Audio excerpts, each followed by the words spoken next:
Et pendant ce temps, le 60e Salon de l'agriculture a ouvert ses portes aux visiteurs dans le courant du week-end. La colère des agriculteurs s'y fait également sentir. Aujourd'hui encore, Mathieu Devez, vous êtes avec Charles Pousseau, porte de Versailles. Les producteurs de lait européens ont donc manifestent au salon aujourd'hui. Effectivement, cher Vincent, la mobilisation la plus importante de la journée a été menée par 200 producteurs de lait, des producteurs qui viennent d'environ 10 pays européens. Et je suis avec l'un d'entre eux. Bonjour Erwin, vous venez de Belgique, vous êtes producteur de lait en Belgique. Pourquoi c'était si important de venir aujourd'hui ici, au Salon de l'agriculture en France? Bonjour, d'abord aujourd'hui il y a une grande manifestation avec plus de 1000 tracteurs à Bruxelles, mais nous autres on a dit on vient ici en solidarité avec les Français. Et aujourd'hui 10 pays européens sont ici pour une agriculture équitable et je pense que cette solidarité européenne, la solution n'est qu'à l'Europe et pour une agriculture équitable.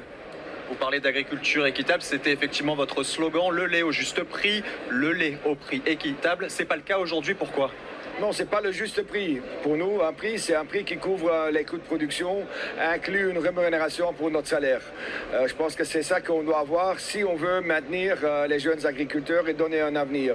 Et pour nous, équitable, c'est quoi? Que tout le monde dans la chaîne est rémunéré correctement. Ça commence d'abord chez nous, les agriculteurs, c'est-à-dire un prix qui couvre les coûts de production, inclut une rémunération pour le travail qu'on fait, une rémunération équitable pour le transformateur, c'est-à-dire pour la laiterie, une rémunération équitable aussi pour la grande distribution, parce qu'ils doivent gagner leur vie et qu'à la fin, le consommateur, il est sûr que tout le monde dans la chaîne est rémunéré correctement. Et on voit qu'aujourd'hui, uniquement avec un lait comme Fair France, comme Fairbel en Belgique, on a prouvé que c'est possible.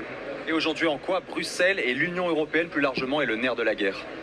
C'est clair, au niveau des lois politiques, ça se fait à Bruxelles. Mais bon, on a fait le combat, on a fait notre grève de lait, on a fait les manifestations à Bruxelles, on a balancé la poudre de lait, on a fait un épandage de lait sur le Parlement européen.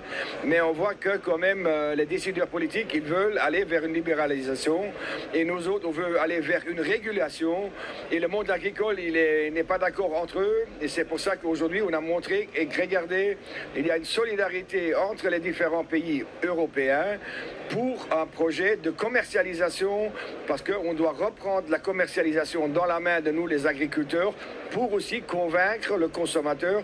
Regardez, acheter des produits équitables pour sauvegarder la souveraineté alimentaire. En Belgique, on a fait des manifestations il y a 2 semaines. Après 5 jours, on a bloqué tous les centrales d'achat. Après 5 jours, il n'y avait plus de nourriture dans le magasin. Et je pense que tout le monde doit être pour les agriculteurs, de nous soutenir dans ce combat, parce que c'est quand même nous qui sommes à l'origine de la production de la nourriture, et on veut manifester, surtout ici aujourd'hui, pas contre quelque chose, sauf pour une agriculture équitable, pour un lait équitable.